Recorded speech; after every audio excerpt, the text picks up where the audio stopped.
Welcome to The Built World Around You, the podcast where we explore the people, ideas, and innovations shaping residential and commercial construction, as well as all the industries connected to it. Each week, we sit down with thought leaders, rising stars, and real problem solvers tackling today's toughest challenges. From job site breakthroughs to boardroom strategies, we're here to share the lessons, the struggles, and the success stories that are a part of tomorrow's world being built right now. So grab your hard hat, sharpen your pencil, and let's get to work.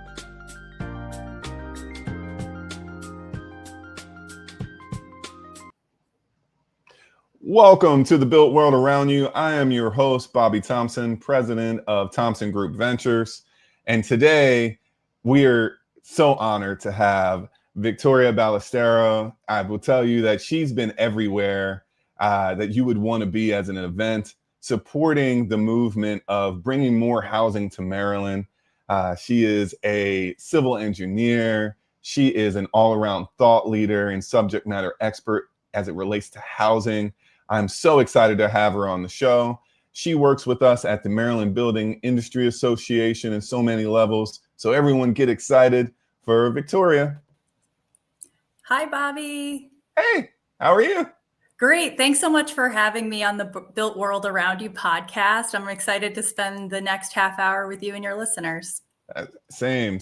And I know that you have a lot going on right now, but I definitely want to kind of get you introduced to the world that we have going on. This is huge support on YouTube, but also on LinkedIn. So for those that don't know you, who are you and what do you do? Sure. I'm Victoria Ballestero. I am a professional engineer licensed in Maryland and in Virginia. I've spent the last 10 years of my career primarily focused on Maryland housing development and commercial, industrial, institutional real estate development as well. I am really excited to be joining the podcast with my new title here. I recently founded Guide Engineering, and I'm really excited to be breathing life into this new practice, doing a lot of the same stuff that I've been doing over the last decade. Guide Engineering will be a civil engineering design firm, also providing project management, development management services, as well as quality and constructability reviews. So excited to be bringing that into the world, and also excited to continue the work that I've been getting to do with the Maryland Building Industry Association Absolutely. And the Maryland Society of Professional Engineers. That's cool. So, I got to do the cheesy thing. Congratulations on launching Guide Engineering. Thank you. I'm so excited to hear that, and congratulations on the new venture. Thank you. Definitely an exciting time. I have to give credit to folks like you who have gone out on their own, and to others. There's been this trend the last few years of smaller civil engineering firms as part of their succession planning being gobbled up by private equity firms and larger civil engineering firms. So I think in the same way that we saw 2008, 2009 wipe out the boutique home builders, we're also kind of seeing this shift where the small boutique land development engineering consultant is kind of going away. And so I'm excited to continue to hold on to that and to continue to provide people first, responsive, solution-oriented, strategic engineering design for folks. That's fantastic. So before we get too deep into it, if someone wanted to contact you at Guide Engineering, how could they get in contact with you? It is super easy. Somebody that I work with closely actually recommended that I just use my first name because Ballestero is sometimes misspelled. So it's victoria@guideengineering.com. And I'd love to hear from folks. I've already been working on some feasibility and assessments for folks. And I love looking at dirt. It's really my hobby and my passion. So send your deals my way. I'd love to help. That's fantastic. So let's get into it, Victoria. So I know recently you've attended a couple of events, right? there's the elephant in the room that there's not enough housing, right? We're in a housing crisis, a housing shortage. And a lot of these events are geared around how does Maryland meet the moment? What are your thoughts on the events that you've been going to, and what's the narrative that is out there related to housing? It has been tremendous the last 3 legislative sessions here in Maryland, and we're gearing up, I guess, for the third of those 3. But it's been tremendous to see how much conversation there has been around housing and land development and land use, and how those things can be economic drivers for the state and for the region. So having the conversation is an important first step. And in 2023, 2024, we saw, in 2025, we saw passage of legislation that started supporting more housing and what we call attainable housing. I think affordable housing is sometimes misthought of. Yeah. Yeah, it's misviewed as a certain thing, right or wrong. I really like the term attainable housing. I really believe that everybody should be able to have a house that they want to live in and that they're proud to live in. And so having those conversations is a great first step. Having some state policy that's passing, that's setting goals or targets around the kind of housing that we need to have is a great second step. Now it's time to roll up our sleeves and do the dirty work. And that's where the rubber is going to meet the road. And I think both at the state level, at the local level, at the private sector level, we're all trying to figure out how to work together to actually implement these great ideas. One of the events that I was recently at, and I think you're aware, the comptroller recently published this great body of work, this really in-depth report that just states the facts. More housing is needed at all levels, and building any kind of housing supports that. And it also buoys up all other types of housing. So whether you're building luxury apartments, you're building workforce housing, townhouses, 2-over-2s, condos, it doesn't matter. Just build housing. That's right. I love that. So when I talk to folks, it seems that there is a misunderstanding on the different and varying housing types. So I appreciate you mentioning some. The thing that I think, and this is my own personal opinion, right, but would love to get your take on it. I think that cottage clusters and modular construction is the untapped game changer for the market. What are your thoughts on bringing those types of housing types to the market? I am all the heck in. I agree with you. One of my good friends that's down in the Charlotte market just left a national home builder to start a practice of her own, a development practice of her own that's focused on cluster development and cottage style development in that market. Now, I think when you look at doing it here in Maryland, it makes a lot of sense because Maryland's really land constrained. And That's that's right. one of the very practical implications that goes into a lot of the work that we do. But there are some practical challenges with current zoning regulations and current environmental regulations. One of the biggest constraints I see on a lot of projects is woodland conservation and stormwater management. So I think trying to implement a solution or an idea like that, more housing types is better, but how do we do it? And that's, again, where we all need to work together collectively to find a solution. Well, I had to support the Maryland building industry's legalize housing swag that we have on the MBIA store, because you're right. I think that there's a lot of the support legislation, zoning, and even lending practices that need a little refresh to meet the moment and the need of the housing shortage that we have. Couldn't agree more. There's a lot of great books and resources. I'm an avid reader, lifetime learner. And Love one it. of the books that I think speaks to that idea around the lending specifically is Strong Towns. And if you've Mm. read it, the general principle is that development patterns have changed dramatically since that post World War II boom that we saw, where folks were building 1,500 square foot ramblers. Right. And now this standard expectation, and we hear it from council people, we hear it from communities, folks are expecting the 2,500, the 3,000 square foot house. And oh, by the way, they want it for $200,000 or $300,000. And I do not blame people for wanting housing that is at a reasonable price range. But when you start looking at the pro forma for how these housing deals pencil out, we are not talking about developers and builders who are making out with millions of dollars on every deal.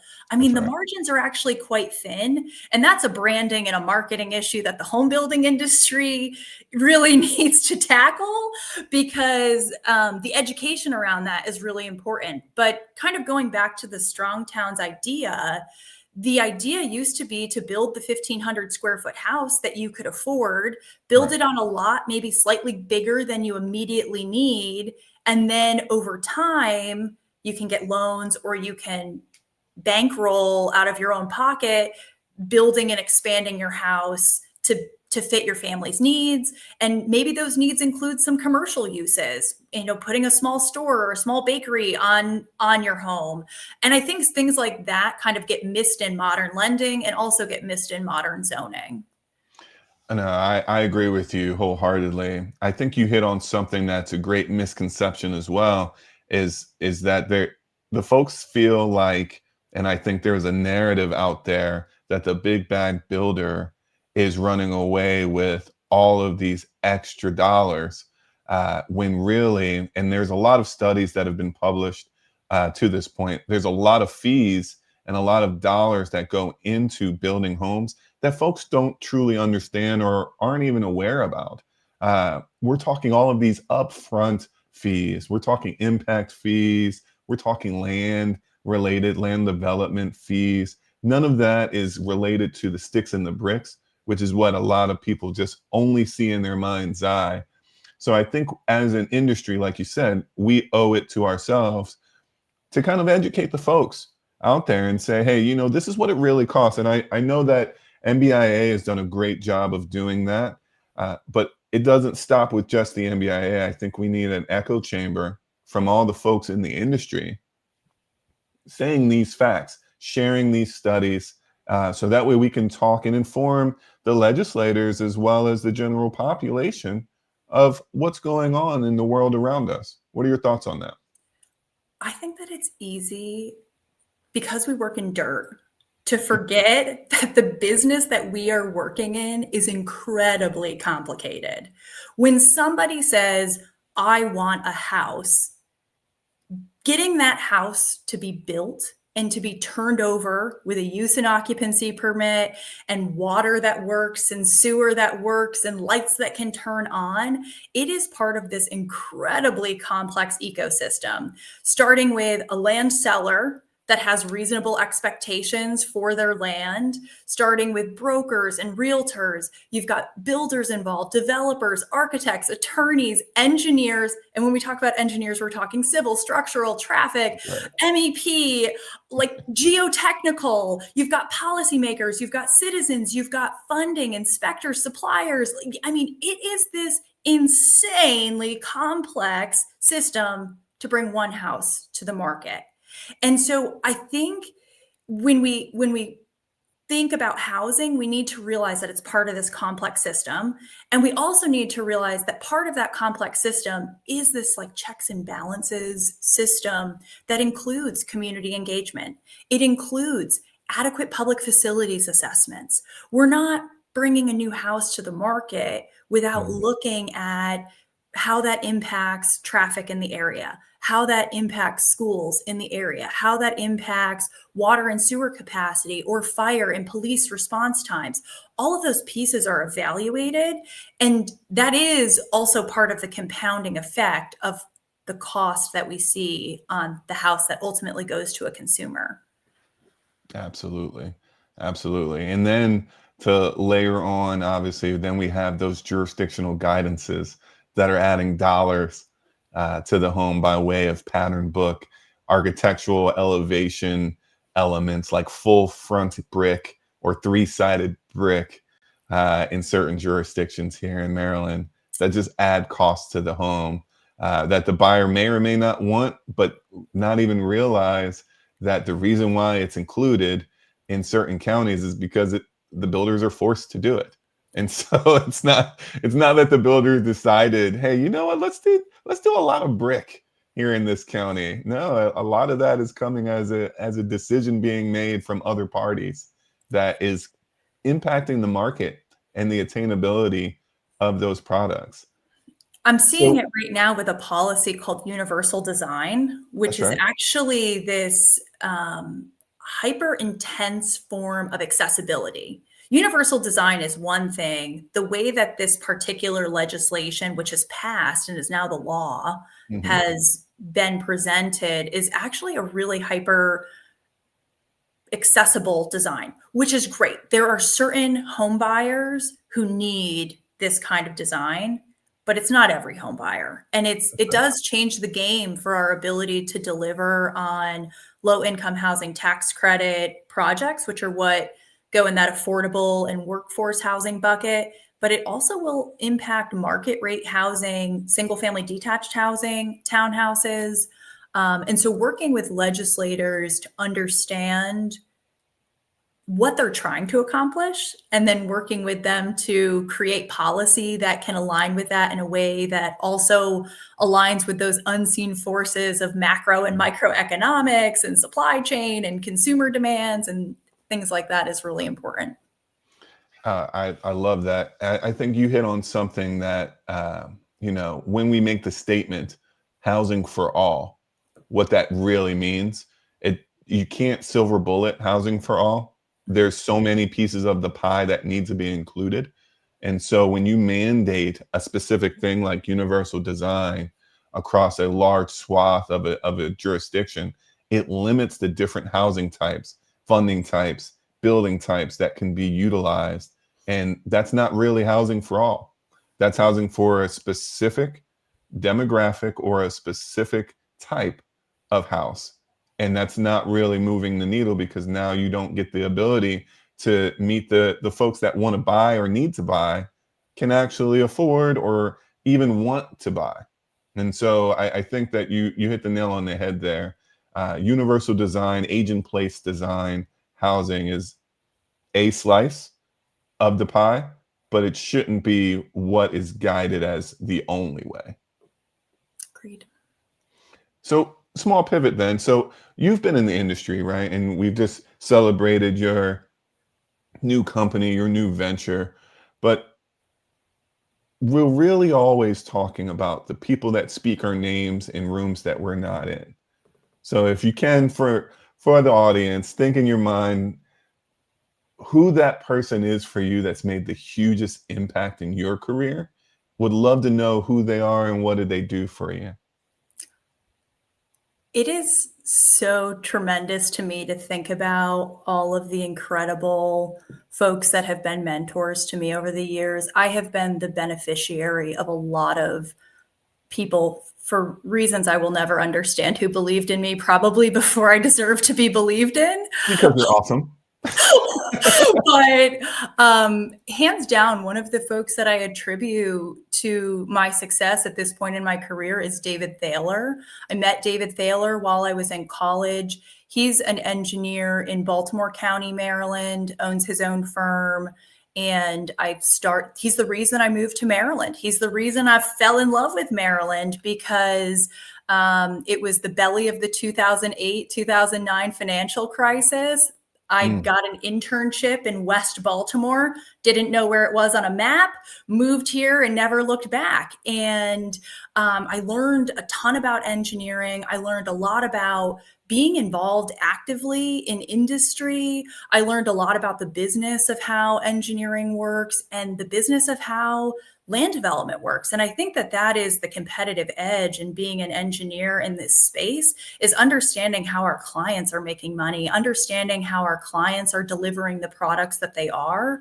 And so I look at the mentorship that I got from David, and then there have been others too. I certainly don't want to leave anybody out, so I won't list names, but there have been others over the years too who have been so gracious with sharing the knowledge that they have. And whether that's a phone call or a text or answering an email with a question, it really is incredible the way that folks are willing to pass information along in this industry and to work together. There's a term I really like to use, which is co-petition. It's the idea of cooperative competition.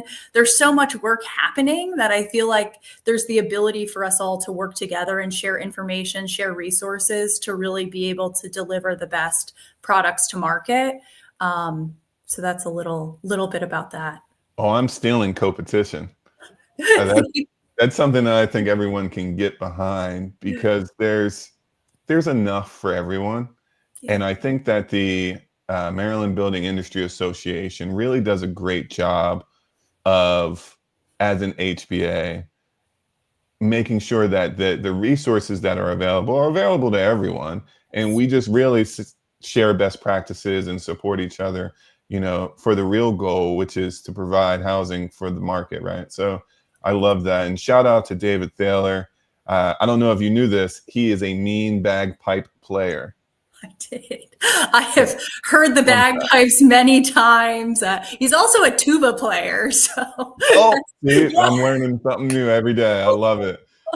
No, I appreciate you sharing that, as well as, co-petition. So when you think of talking about what's good for the market and kind of leading into that, because it's such a Herculean task that we all have ahead of us, do you see that there is that kind of synergistic effort out in the wild, or is it just an association thing from your opinion? What are you seeing in the market today? So I have seen a shift as information is becoming more available about housing. I am seeing key legislators, key policymakers be more receptive to having conversations, learning more. Whether they're using that information or how they're using that information, we don't have control over that. But I am, again, seeing more receptiveness to collaborating on things like that relative to industry best practices outside of MBIA. I see folks that are willing to share and collaborate as well. It's ultimately what's a byproduct of all of that, and how we can all help each other. I love that. Okay. So let me ask you this, because you have a new venture, right? And if I ask you what you're most excited about right now, I'm sure it would be that, right?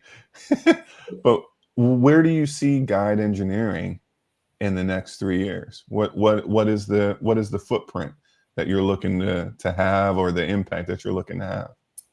Yeah, the principle of guide is to be people first. I think that when I look at corporate values, there's a lot of talk about being people first, but looking at what being people first means and really making decisions based on that is important to me. And the people are all the stakeholders that we're working with.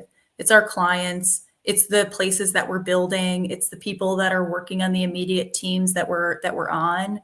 And so really driving that people first idea is important to me. I also think that driving a solution oriented team is really important. As an engineer, we thrive on the minutia. It's easy to start iterating a storm drain and being excited that you got a storm drain to work by shifting it 1/100th of a foot. But I think that loses sight of this bigger macro picture of what we're really trying to accomplish, which is bringing housing to Maryland, bringing high quality commercial and retail to communities, and ultimately creating communities that are going to thrive and be sustainable and have impact and last that far beyond any of the work that we're doing. So that's really the goal, is to stay solution oriented and then to continue to be strategic. And when I think of strategy, I really think of it in a way where no project is one size fits all. You can know a process, you can know the players, great, but it's really pulling together the right resources for every project and tailoring an approach for that project, to be able to bring it to fruition in a quick, efficient, timely way. And so getting to do that, within the Maryland, Northern Virginia footprint is ultimately the goal. I think that's great. And so I've never heard of an engineer getting lost in the weeds, by the way.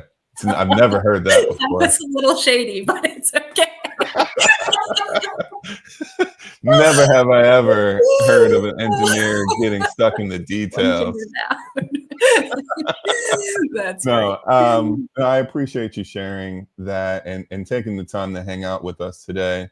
If you had one blueprint, Victoria, one nugget to leave the next generation or folks listening today, what would it be?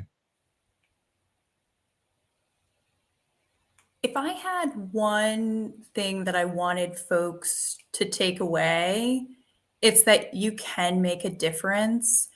There's a lot happening at the federal level right now. There's a lot happening Mhm. at the national level right now, and the global level that makes this moment in time feel very overwhelming.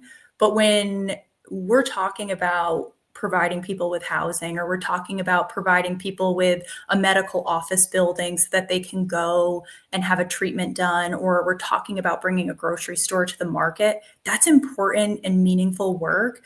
And so continuing to focus on what you're doing in your corner of the universe, I think is tremendously impactful. And so Mhm. doing that with vigor and doing it as well as you can with great people, I think that's going to serve the world at large. And so that would be my closing message. I love that. Well, thank you so much. I know it was fast and furious, but I truly appreciate all the time that you provided us today. And a reminder for those that if you want to get in contact with Victoria, I promise you, you need to get guide engineering into your jobs to understand what's really happening. Victoria has her pulse of the market, and I think it'll do great things. Can't wait to see the success of your new firm. Thank you so much, Bobby. Thank you for having me today. And I look forward to continuing to work with you. I love it. And we'll be collaborating soon. Until Awesome. next time, Bye. bye bye.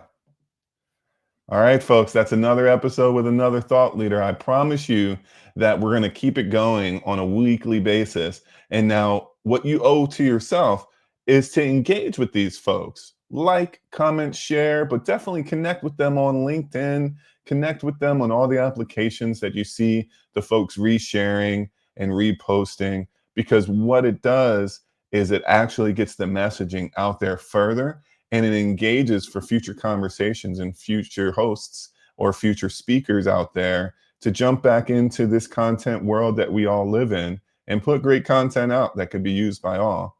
All right. So until next time, keep building stronger, living longer, and I'll see you guys around the bend.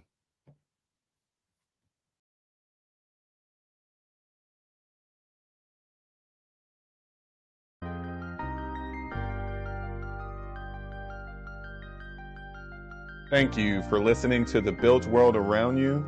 If today's conversation gave you new insights or sparked fresh ideas, be sure to subscribe, share, and leave a review.